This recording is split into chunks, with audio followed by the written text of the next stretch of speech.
initiative, and I'm making a response video to my own video, the Atheist Challenge, from a theist to you.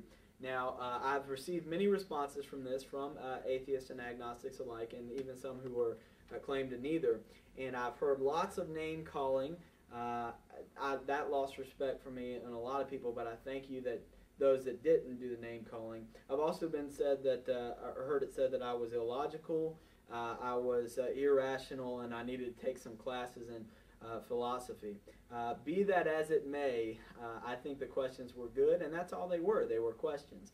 And they weren't meant to pose an argument. They weren't meant to defend one side. They were just simply questions that I thought needed to be answered. Question 1. The three answers that, or one of the answers that I got back from this were that you have to split it up into two things. So there has to be a qualification on that question. I don't necessarily think that's the worst answer you can say, but anyway, let's talk about it. The qualification was that physically that there are absolute truths, that if people are shot, they hurt. Well, that's actually not an absolute truth. Think about the paralytic. If you shot him in the foot, he probably wouldn't feel it. So that's not an absolute truth. So I think that's interesting. But secondly, they said that philosophically, almost everyone said, no, there are no absolute truths. Well, that's a repeating of some other philosophical ideas, but the truth is this. If there are no absolute truths, then there are no foundations to stand on. There is no reason for arguing if there are no absolute truths. Let's say, for example, I believe that there is a God, and that's a truth, or the truth, or like the Bible says, Jesus says, I am the truth. Now, I believe that. Well, what if an atheist says, well, that's not truth for me. That can be truth for you, but not for me in the absolute truth battle. Well, then there's nowhere to go from there. There's no argument. There's nobody that's going to be right. Number 2, the naturalist universe. Now, most people said they did not believe the universe was eternal, that it was all-powerful, or that it was unchanging, and I gave the qualification for unchanging. Well, that's interesting. I was hoping people would say that. Because if you do not believe the universe is eternal, in other words, the beginning and the end, what happened, what was there before the universe? What will there be after the universe?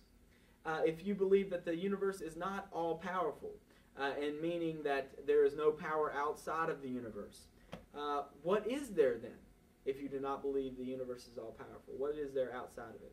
See, Josh McDowell says this, in the very, very, very beginning, before anything else happened, there's one of two possibilities. One, there was a personal being, or two, there were random gases. Those are the two options, the only two options. Anyone else can give me another one, would be fine. I would listen to it, but I believe those are the only two options, and I believe in that personal being.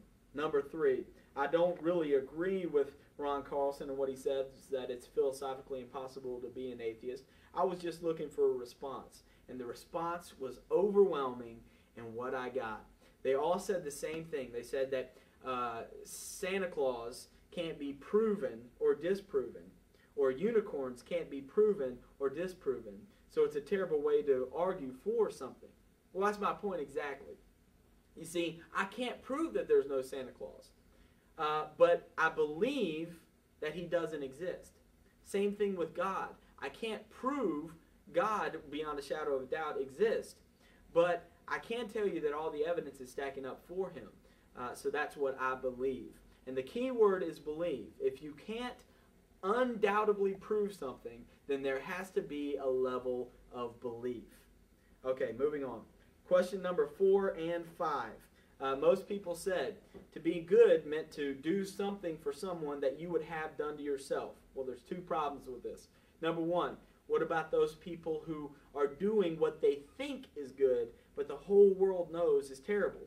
Adolf Hitler is a perfect example. He thought that he was doing a great thing for the human race by wiping out the Jewish nation and many others. We all know that that's not true, but who's to say that he is wrong? Is there some sort of thing outside of Hitler that could actually say that he was wrong?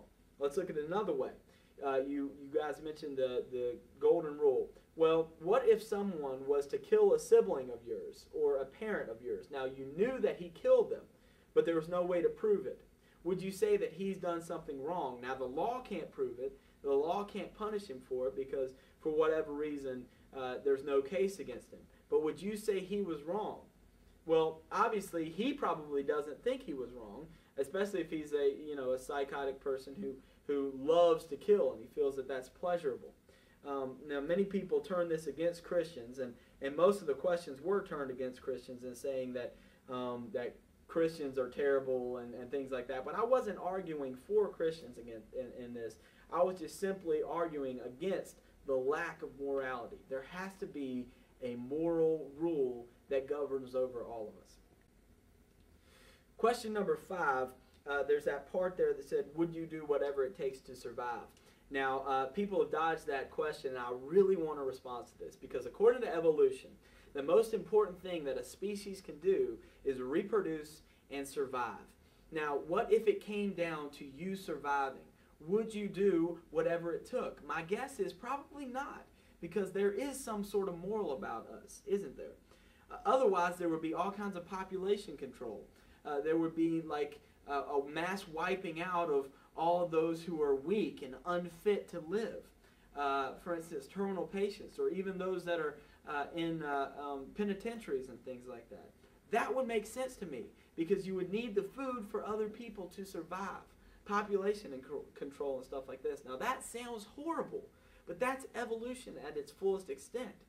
And without any sort of power outside of it or morality outside of it. I hope you understand what I meant by that. Number 6, the universe, well-oiled, perfectly timed machine. People quoted Stephen Hawking, and people said that the black holes and the exploding supernovas. Did you know that black holes, according to Stephen Hawking in a recent Discovery Channel special, he himself said that these things are just too hard to understand with the technology that we have right now. Now, there's theories about them, but they're the most misunderstood thing in science right now.